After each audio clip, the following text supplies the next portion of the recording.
like it's so hard. The reason why I want you to do this is because this is what they're using in the other campus. We want to make sure that we're all equal, so students don't say, oh, that person is so easy, the other one is so easy, etc., etc. So here, do you see the word pressure here? So then these waves must be all about pressure. I wonder if you can pinpoint without cheating, those who cheated or looked at it, please let the others think. Which one do you think is the ventricle pressure? The blue one, right? Very good. Do you all get that? Do you all understand why the blue is the ventricle pressure? Does that make sense to everybody? Please raise your hand if it doesn't make sense. It makes sense to everybody? Why? If it makes sense. Why is the blue one a reflection of the pressure in the ventricle? Why? Zach, what's your guess? Because the contraction.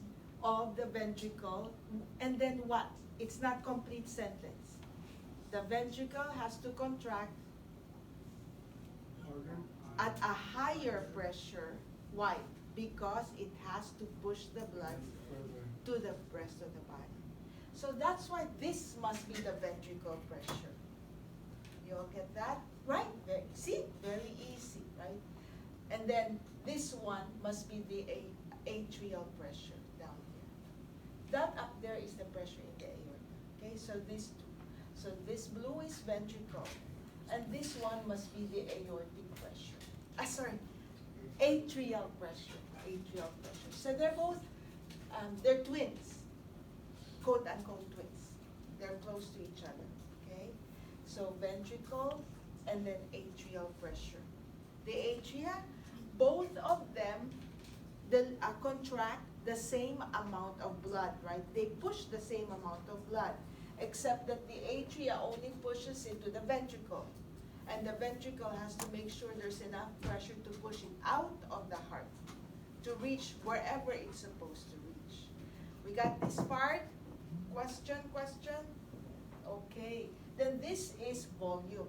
Volume in the ventricle. Okay? Okay. Okay, so then let's look at this one. This one, by the way, is the heart sound, right? The first heart sound and the second heart sound. What's this one? The EKG, right? This is your EKG, okay? This is, everybody, P wave, QRS, T, and then PQRS. Okay, okay. So let's look at the story of the heart. There's something very important that you will see here. That's why atrial issues are not so much of a problem as compared to a ventricle issue. So we first start with the P wave, right? But look at this picture. So P wave will increase the pressure, will promote atrial depolarization, right? Resulting in atrial systole. And then when the atria goes into systole, the pressure in the atria goes up. See that? Right? So in your lecture test on Thursday, I am the one who's gonna put arrows. I'll put arrows all over. So that's why I don't want you to be confused or shocked when you see it. I'll put arrows all over and I'll say A, B, C, D, E, F, whatever. Then I'll say, which one do you think is which? Okay? Okay.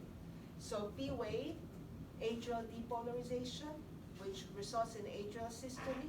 The atrial pressure goes up right there. See? Everybody, we got that?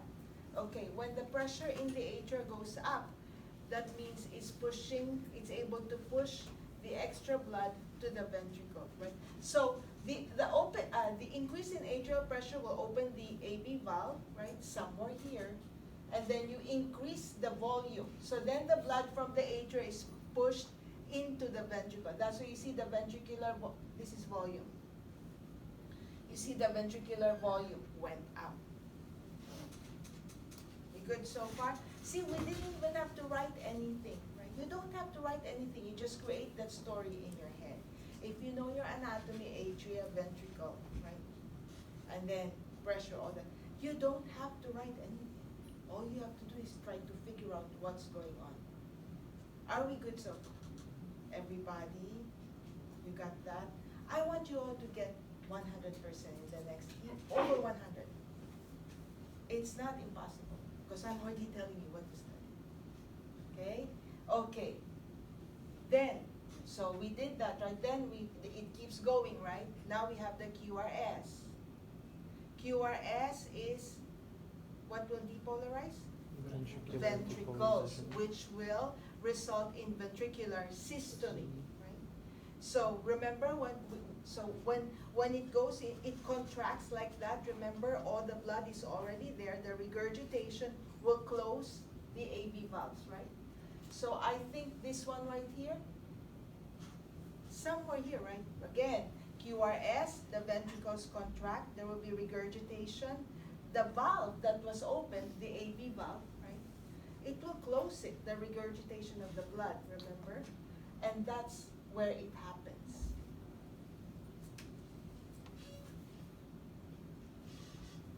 Does that make sense? Raise your hand. I want you all to do well. What you think? That somewhere there will be the closure of the AV valve. And I know this is the beginning. Because look at, from here, look at the pressure. It shoots up. The only way for pressure somewhere to shoot up is if it's restricted, right? It's enclosed. Then you can increase the pressure. If it's open here, you can't increase the pressure. Did I make sense, or does that make sense to you guys?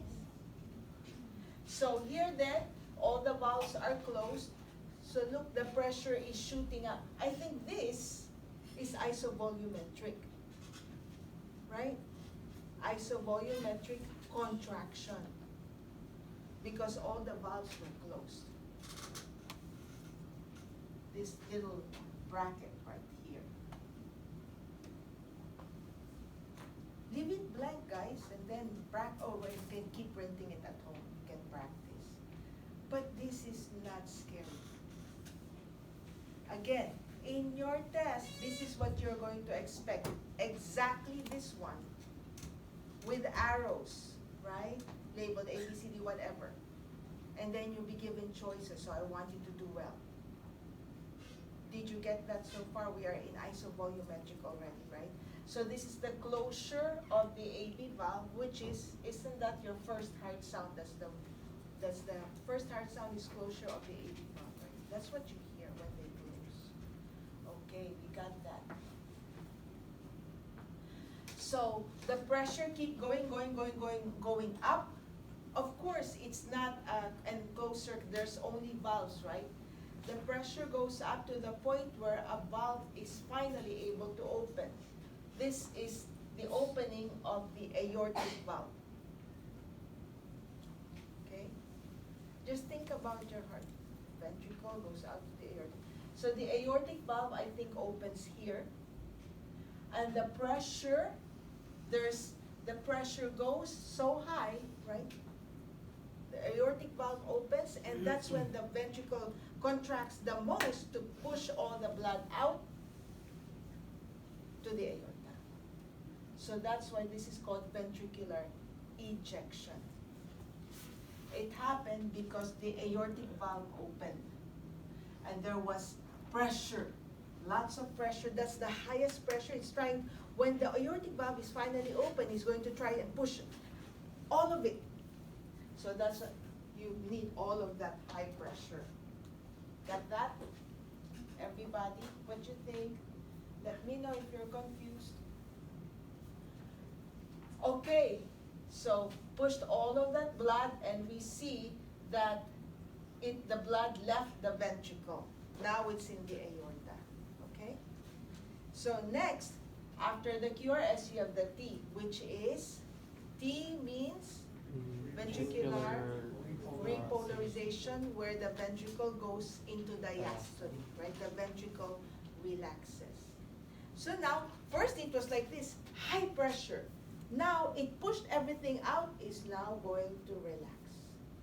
When it relaxes, you notice the pressure goes down, see?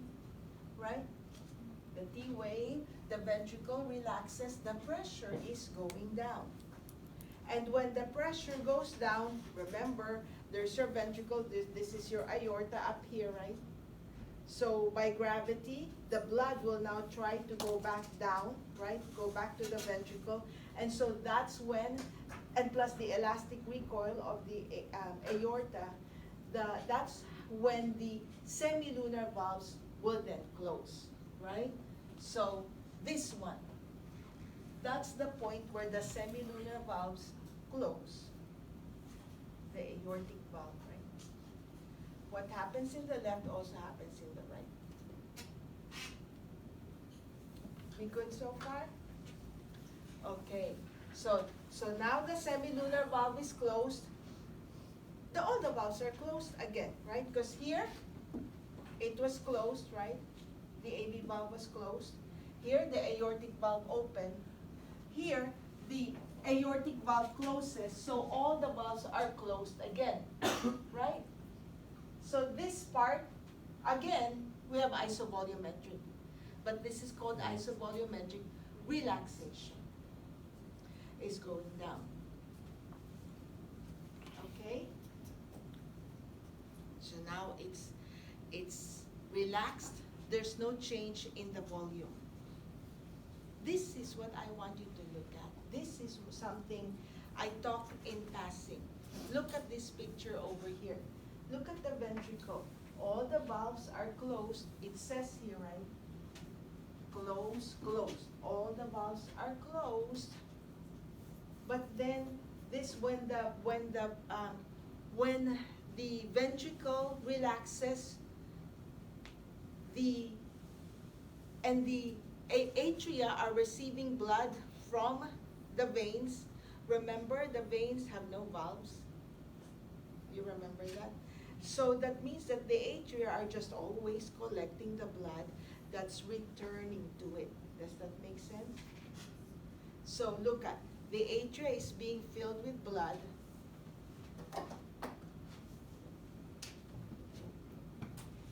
Here's the atria being filled with blood, right? Here's the ventricle relaxed, the pressure is down. And then eventually, so there's your AV valves, eventually the weight of all of the blood that's being returned to the atria, without even waiting for the P wave, all of that weight will open this valve somehow because of the weight. And that's why, look at this picture. Even before the next P wave, blood is already entering your ventricles. Do you see that? This explains why an atrial problem is not so much an issue, because blood will still return to the ventricles. This I didn't discuss first, because this is the hardest, I don't know, it's the hardest for students to understand. They like the peak, contract, Q, contract. Now I want to add this one, because sometimes I ask that, sometimes I don't. But this happens, because a lot of students are asking, how does this happen? There's the P wave. How did this happen?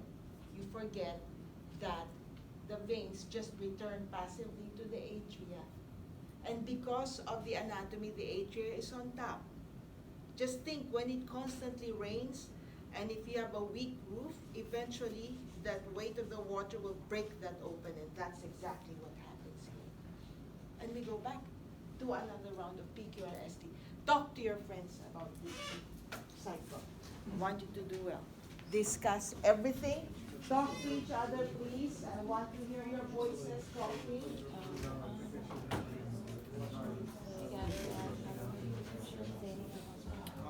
Okay, what do you get, what do you not get? That one is